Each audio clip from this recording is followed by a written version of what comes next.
ассалому алайкум бинандагони гиромӣ. нашри навбати барномаи иттилоотии ахборо аз телевизиони тоҷикистон мустақиман манзуратон менамоем. дар студия Наргиз Шарифзода. сиёсати давлатии ҷавонон дар шаҳри Душанбе дар радифи дигар соҳаҳо бо таваҷҷӯҳ ва ғамхории доимии президенти ҷумҳурии Тоҷикистон муҳтарам Эмомалӣ Раҳмон ва дастгириҳои пайвастаи раиси шаҳри Душанбе муҳтарам Рустами Эмомалӣ яке аз самтҳои афзалиятноки сиёсати иҷтимоӣ дар шаҳри Душанбе пазируфта шудааст. дар майдони 800-солагии Москва бо ташаббуси мақомоти иҷроияи ҳокимияти давлатии шаҳри Душанбе чорабинӣ бо шукӯҳи фарҳангӣ бо иштироки фаъоли ҷавон баргузор гардид. гузориши Бобокалон Аминзода. бахшида ба рӯзи ҷавонони Тоҷикистон дар майдони 800-солагии Москва бо иштироки зиёди ҷавонони шаҳри Душанбе бо парафшони шиёру овезаҳо дар васъи ободонии созандагии ватан чорабинӣ бо шукӯҳи фарҳангӣ баргузор гардид.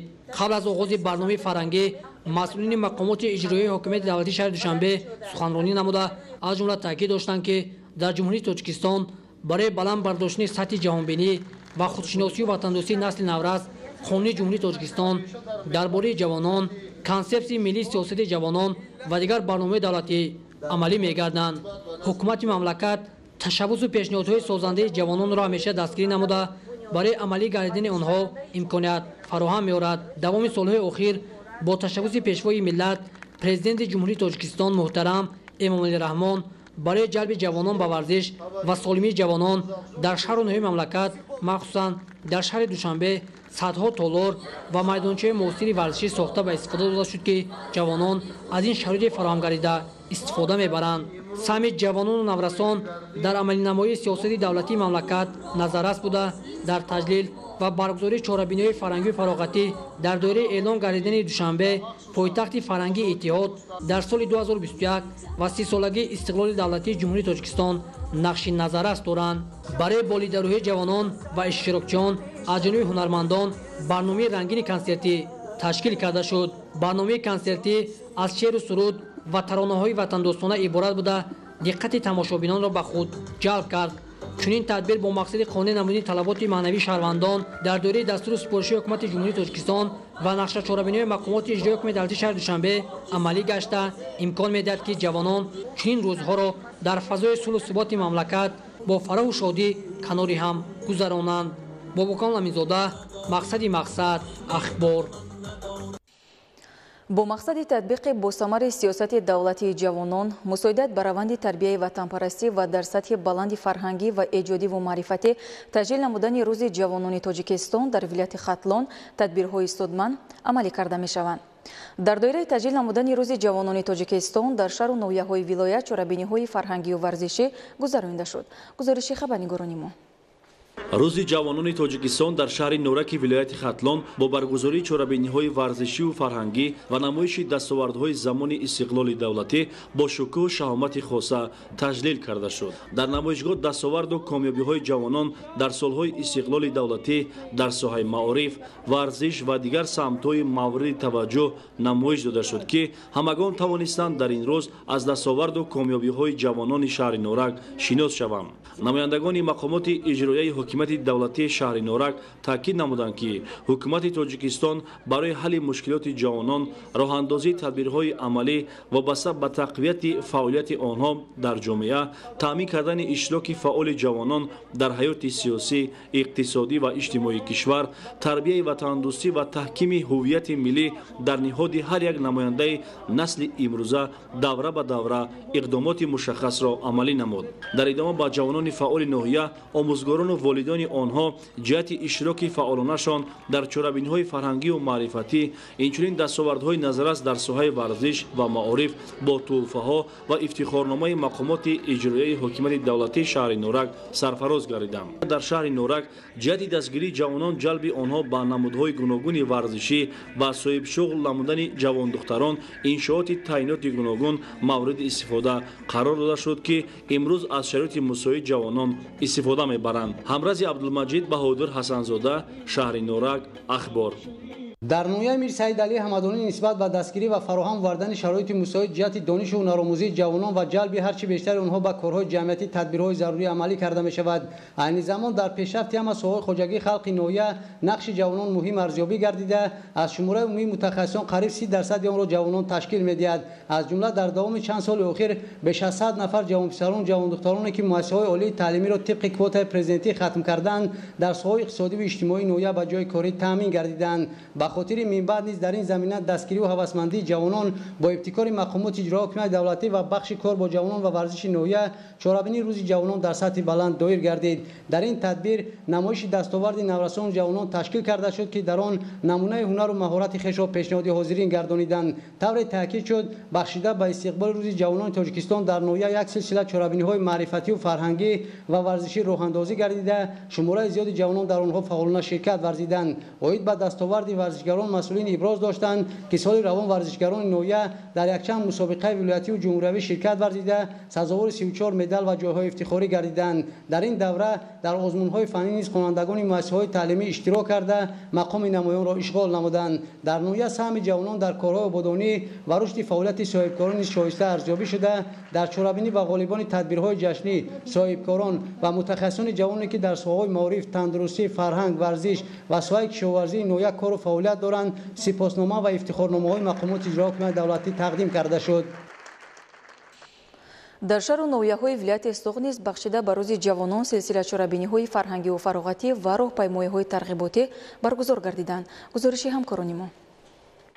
چهاربینی بخشیده به روز جوانان در مرکز ناحیه اشت شهرک شهیدان از طرف کمیته اجرایی حزب خلق دموکراتی تاجیکستان در ناحیه اشت با شرکت بیش از 250 نفر جوانان فعال، تشکیلات جمعیتی، سازندگان وطن، کارمندان کارخانه‌های صنعتی، تشکیلات اداره‌ها دایر کرده شد که در رفت آن مسئولین حزب خلق دموکراتی تاجیکستان در ولایت سوغد ناحیه اشت سابقه‌داران شرکت نموده در برآمد خویش قید نمودند که دولت و حکومت تاجیکستان به خاطر پیشرفت مملکت بهره برند برداشتن معرفت جوانان همه تدبیرها را عملی می‌نماید. در جمع آمد بیش از 10 نفر جوانان به اعضاگی قبول گردیده دفترچه‌های اعضاگی تقدیم و به گروه از جوانان فعال از کارخانه و مؤسسه‌ها برای سهم شایسته در آبادی میهن و چند نفر اعضایان تشکیلات جمعیتی سازندگان وطن با سپاسنامه و تحفه‌های خاطروی کمیته اجرایی حزب خلق دموکراتی تاجیکستان سرفراز گردانیده شدند و برای بالیدروهی جوانان چهاربینی فرهنگی نیز دایر کرده شد.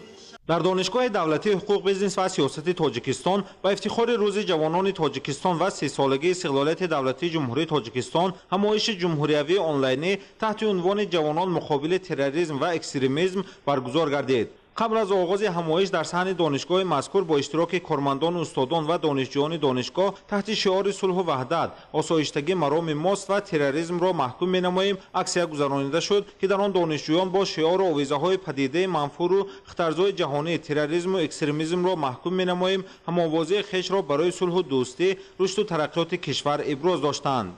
سپس در تالار جمع آمد دانشگاه با اشتراک وسیع نمایندگان کسب و کار گوناگون همایش جمهوریوی جوانان مقابل تروریسم و اکستریمیسم طریق آنلاین برگزار گردید که با واسطه اصول نو نمایندگان وزارت معارف و علم جمهوری تاجیکستان، مسئولین کمیته اجرایی حزب خلق دموکراتی تاجیکستان در ولایت سوغد، اکادمی اداره‌کنی نزد پرزیدنت جمهوری تاجیکستان، استادان دانشگاه ملی تاجیکستان، دانشگاه دولتی خاروق، دانشگاه دولتی باختر، دانشگاه دولتی کولاب، نمایندگان ریاست جوانان و ورزش ولایت اشتراک و دایر به خطر اکستریمیسم و تروریسم، هدف و مقصد این گروه‌ها و راه‌های پیشگیری از فعالیت تبلیغ عقیده‌ها در سامانه‌های اجتماعی نظر و اندیشه‌های خویش را بیان داشتند. حادثه‌ها تحلیل و خلاصه‌ها ثابت ساختند که بیشتر گروه‌های منفعت‌جو برای برآورده ساختن مقصد خویش با استفاده از دین اسلام تکیه به نسل جوانی که تجربه کمی زندگی معرفت پستی حقوقی دارند می‌نمایند که برخی از جوانان از ناگاهی به عقیده این گروه‌ها داده شده حیات من بعده و آسایش زندگی عائله‌های خویش را با شامل شدن به این گروه‌ها برباد می‌دهند.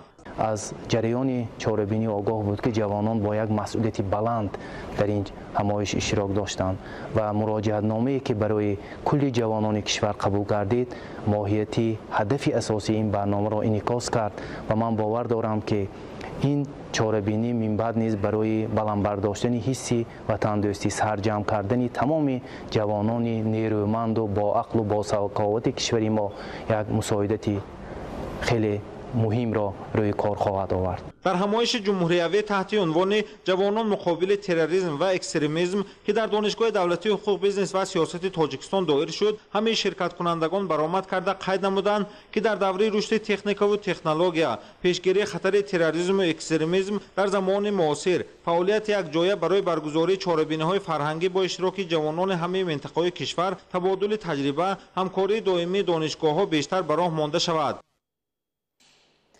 ҷавонони дигари шаҳру ноҳияҳои мамлакат низ рӯзи ҷавононро бо дастовардҳои назаррас ва баргузории чорабиниҳои фарҳангиву варзишӣ ва тарғиботӣ таҷлил намуданд. хабарнигорони мо дар ин хусус гузориш омода намуданд. در ناحیه ورزاب بخشیده به روز جوانان تاجیکستان چورابینی‌های رنگین فرهنگی و ورزشی و معرفتی دایر کرده شد. در قسمت تنتنوی چورابینی که در قصر فرهنگ ناحیه برگزار گردید، نمایندگان مقامات اجرایی حکومت دولتی ناحیه، خوانندگان مؤسسه‌های تعلیمی و جوانان فعال ناحیه اشتراک کردند. مورد به تاکید است که جوانان ناحیه ورزاب در زمینه دستگیری و شرایط مساعد تعلیم و تربیت در همه ساحه‌های مهم به دستاوردهای نظررس نائل گردیدند. جوانان ناحیه ورزاب در تمام چهاربینی‌های چی ورزشی، مسابقه‌های جمهوری، بین‌المللی، المپیادهای ناحیوی و منطقوی و جمهوری فعالان اشتراک کردند. طور تاکید گردید حکومت جمهوری تاجیکستان جوانان را نیروی توانای سازنده و پیشبرنده همه ساحه‌های حیات مملکت می‌سازد. مسئولیت دستگیری جوانان با تشبث مقامات اجرایی حکومت دولتی ناحیه ورزاب به حل مشکلات مسائل وابسته به زندگی و تحصیل و فعالیت جوانان همچون سمت افضل‌یابی سیاست اجتماعی خود توجه مخصوص ظاهر کرده می‌شود. بیش از 40% اهالی ناحیه را جوانان تشکیل داده، سهم آنها در کارهای جمعیتی و آزمون‌های جمهوری بوریز می باشد. در زمان استقلال دولتی در جهانبینی و نظر و اندیشه جوانان تحولات کلی به وجود آمده، امروز گفتار و رفتار، آداب و اخلاق و مناسبت آنها به زندگی و مراتب بهتر گردیده است و جوانان حالا در کارهای دولتی و جمعیتی سهم ارزشمند گذاشته ایستادند. از 3200 نفر دانشجویی که در دانشگاه و دانشکده‌های عالی مملکت از ناحیه ورزاب تحصیل می‌نمایند، 104 نفرش طبق کوتای پرزیدنتی تحصیل نموده ایستادند. در ادامه چورابینی ایدانا به جوانان فعال که در آزمون چورابینی‌های گوناگون اینچنین سهمشان در تحصیل خوب و اعلی و دیگر تدبیرهای آبادانی نظررس هستند، با افتخارنامه مقامات اجرایی حکومت دولتی ناحیه و سپاسنامه کمیته کار با جوانان و ورزش نزد حکومت جمهوری تاجیکستان سرفراز گردیدند. همزمان برای خاطرمان تجلیل نمودن روز جوانان از جانب اهل فرهنگ برنامه رنگین فرهنگی دایر کرده شد. امروز در ناحیه فیض‌آباد با اشتراک جوانان تشکیلات اداره ناحیه چورابینی برگزار گردید. طور تاکید شد امروز جوانان در همه ساحه‌های اقتصاد ملی و حیات جامعه غیرتمندانه فعالیت نموده در پیشرفت مملکت حصه مناسب می‌گذارند و برای آبادی و پیشرفت وطن محبوب صافدلانه خدمت می‌نمایند. حکومت جمهوری تاجیکستان به نیروی توانای جوانان اعتماد دارد. پیشنهاد ابتکارات این قشر جامعه را دستگیری می‌نماید و جهت هوسمند گردانیدن و مهیا ساختن شرایط خوب زندگی و تحصیل همه تدبیرهای ضروری را راه‌اندازی می‌نمایند. ذکر شد که آباد و زیبا نگاه داشتن کشور و به نسل‌های بعدی به میراث گذاشتن ملک متمدن و پیشرفته مسئولیت بزرگ داشته، هر فرد بیداردل بخصوص جوانانی به آر و ناموس را وادار می‌نماید که به خاطر تحکیم استقلال دولتی، وحدت ملی، صلح و ثبات و گسترش خودشناسی و خودآگاهی همیشه کوشش و تلاش نمایند. جوانان سوادمند مسئولیت بزرگ تاریخی و قرض پرافتخار فرزندی خود را سربلندانه ادا نموده به خاطر رشد روزافزون مملکت بیشتاسایمان همچون سازندگان فرد وطن خدمت ارزنده را به جا می‌آورند. برنامه رنگین فرهنگی انجام بخش این چهاربینی بود که در وصف وطن و جوانی از طریق شعبه فرهنگ ناحیه فیض‌آباد پیشنهاد کرده شد که خاطر اشتراکشان را بالیده ساخت. باباکان امینزاده، بهادر حسن‌زاده، اخبار. در ناحیه سنگوار نیز بخشیده به روز جوانان تاجیکستان جمع آمد تنتنوی برگزار گردید که در آن جوانان فعال اشتراک داشتند. ذکر کرده شد که قانون جمهوری تاجیکستان درباره جوانان و سیاست دولتی جوانان سند مهم حقوقی است. اساسهای تشکیلی، حقوقی، اجتماعی و اقتصادی، تربیت، تشکل و کمالات جوانان را مقرر نموده، پرینسیپ‌ها و تدبیرهای تطبیق سیاست دولت را در ساحه استفاده پرثمر نیروی ذهنی و معنوی آنها که به منفعت جمعیت روانه می‌شود муайян мекунад. баромадкунандагон таъкид доштанд ки пешвои миллат президенти ҷумҳурии тоҷикистон муҳтарам эмомалӣ раҳмон ҳамеша ҷавононро дастгирӣ ва пуштибонӣ намуда ташаббусҳо ва иқдомҳои созандаи онҳоро дастгирӣ менамояд ва барои соҳиб маълумот гардани онҳо тамоми шароиту имкониятҳоро фароҳам оварданд.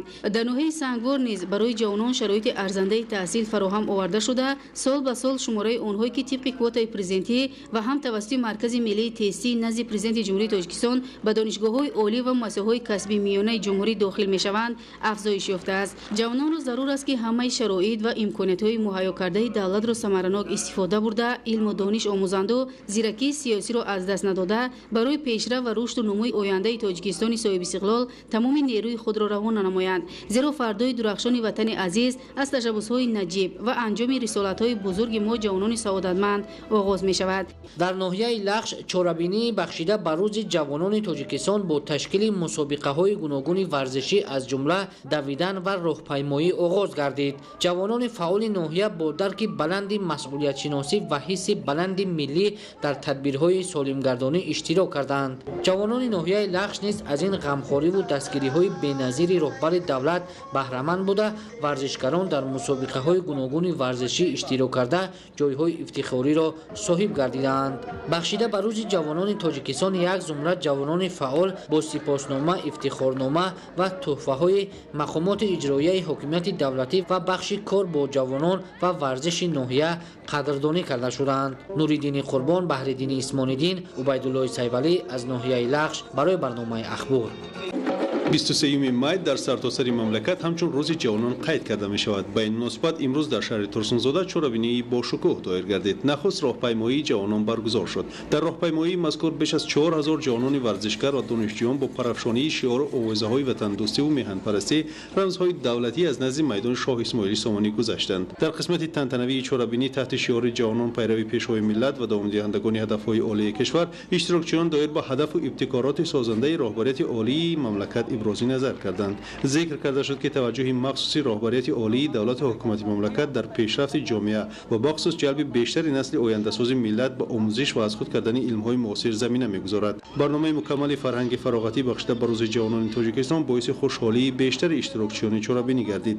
дар воқеъ талошҳои пайвастаи ҷавонони тоҷик дар рушду нумӯи бештари кишвар бовар бар он меафзояд ки онҳо ҳисси баланди худшиносию худогоҳӣ ва ифтихор аз давлату давлатдории миллӣ дар оянда низ тамоми нерӯи худро барои ҳифзи дастовардҳои истиқлолият, таҳкими ваҳдати миллӣ ва сулҳу суботи сартосарӣ мегузоранд. маврид ба ёдоварист ки маҳз талошу заҳматҳои пайваста ва ҷонбозиҳои зиёди сарвари давлат буд ки имрӯз барои ҷавонони мо тамоми шароит ва имконияти фаррохи кору фаъолият фароҳам гардидааст. имрӯз тоҷикистон чун мамлакати офтобрӯяву шукуфон ва пешрафта дар арсаи олам муаррифӣ шудааст ва аз ин ҳама ҷавонони саодатманди даврони истиқлол ифтихори бузург доранд. дар ноҳияи рӯдакӣ бахшида ба рӯзи ҷавонони тоҷикистон бо мақсади тарғиби фарҳанги миллӣ дар байни ҷавонон ва тарғиби худшиносии миллӣ чорабинӣ доир гардид. тавре зикр шуд истиқлолият шароит фароҳам овард ки ҷавонон дар рушди соҳаҳои гуногуни мамлакат саҳм гузоранд.